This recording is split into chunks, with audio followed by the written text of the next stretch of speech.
పల్నాడు జిల్లా అచ్చంపేట మండలం కోనూరులో కృష్ణానదిలో పడవ బోల్తా పడి నలుగురు గల్లంతయ్యారు.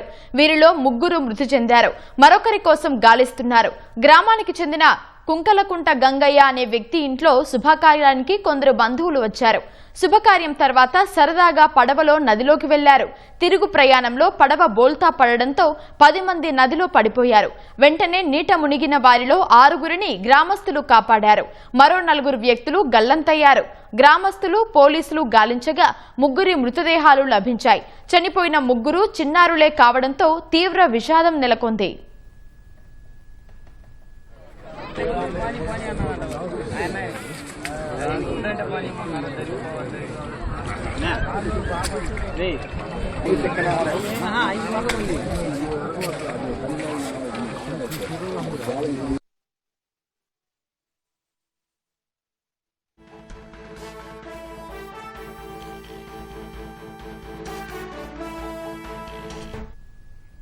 పల్నాడు జిల్లా అచ్చంపేట మండలం కోనూరులో కృష్ణానదిలో పడవ బోల్తా పడి 4 గల్లంతయ్యారు. వీరిలో 3 మృతి చెందారు. మరొకరి కోసం గాలిస్తున్నారు. గ్రామానికి చెందిన కుంకలగుంట గంగయ్య అనే వ్యక్తి ఇంట్లో శుభకార్యానికి కొందరు బంధువులు వచ్చారు. శుభకార్యం తర్వాత సరదాగా పడవలో నదిలోకి వెళ్లారు. తిరుగు ప్రయాణంలో పడవ బోల్తా పడడంతో 10 మంది నదిలో పడిపోయారు. వెంటనే నీట మునిగిన వారిలో 6గురిని గ్రామస్తులు కాపాడారు. మరో 4 వ్యక్తులు గల్లంతయ్యారు. గ్రామస్తులు పోలీసులు గాలించగా 3 మృతదేహాలు లభించాయి. చనిపోయిన 3 చిన్నారులే కావడంతో తీవ్ర విషాదం నెలకొంది.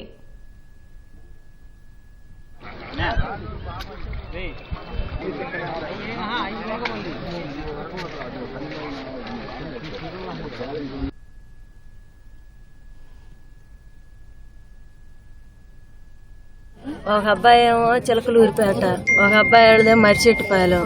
2 అమ్మాయిలది కోనూరేనైతే వాళ్ళు పిడుగురాళ్ళలో ఉంటున్నారు. ఈడకి వచ్చారు చూసిపోదామని వస్తే మేము అటు బొయ్యాలకే ఏటికి పోదాం రాండి అని అంటే మేము 14 మంది ఏటికి వచ్చాం.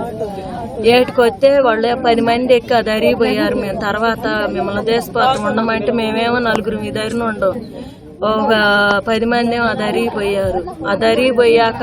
అరిగిపోయారు. శాంతం పోయాక మరి పడవ పోయాక ఏం జరిగిందో పడవ తిరగబడి వాళ్ళు కేకలేస్తే చేతులు ఎత్తి అరుతున్నళ్ళకి ఆ పడవలోనే మా ఆయన కూడా ఉన్న. మా ఆయన కేసు చేస్తాయి వాళ్ళకి దూకి ఒక 5గురిని కాపాడిండు. 4 ఈ 5గురిని కాపాడే వాళ్ళకే 4 ఎటు పోయారు కాని రాకుండా పోయారు. ఇక వాళ్ళని దోలాడుతున్నారు. ఇది కార్తీక్ ఒక అమ్మాయి పేరు శైని సంజ, అబ్బాయి పేరు చైతన్య. ఫంక్షన్ కేనండి వచ్చారు. చూసిపోదామని ఫంక్షన్ జరుగుతుంది వచ్చారు. వచ్చి ఏరు చూద్దామని వచ్చాక ఇది జరిగింది. వచ్చి ఎక్కడ 2 కోనూరు ఏడేలే గాని వాళ్ళు పిడుగురాళ్ళలో ఉంటారు. 2 ఆడపిల్లలే. గంధం గంగయ్య ఇతను కుంకులగుంటలో కొంతకాలం నివాసం ఉండి ఇటీవల కోనూరు వచ్చాడు. ఇక్కడ స్థిర నివాసం ఏర్పరచుకొని ఉంటున్నాడు. ఆయన సంబంధించినటువంటి మనవరాళ్ళు మరిచెట్టుపాలెం, మరి చిలకలూరుపేట, పిన్నెల్లి సంబంధించిన పిల్లలు మనవరాళ్ళు ఆడుకోవడానికని కోనూరు వచ్చారు. కోనూరు వచ్చి వాళ్ళు సరదాగా వెళదామని చెప్పి ఏటికి ఈత కోసం వచ్చారు. అయితే వాస్తవంగా ఈ ఊరు పిల్లలు అయితే అంత లోతుకు పోరు, కానీ వీళ్ళు తెలియదు కనుక వీళ్ళు వెళ్ళారు. పడవ దురదృష్టవశాత్తు తిరగబడిపోయింది. తిరగబడి 4 పిల్లలు చనిపోయారు. 10 మందిలో 6 బయటికి లాగారు, 4 చనిపోయారు. ఇది సార్ వాస్తవం.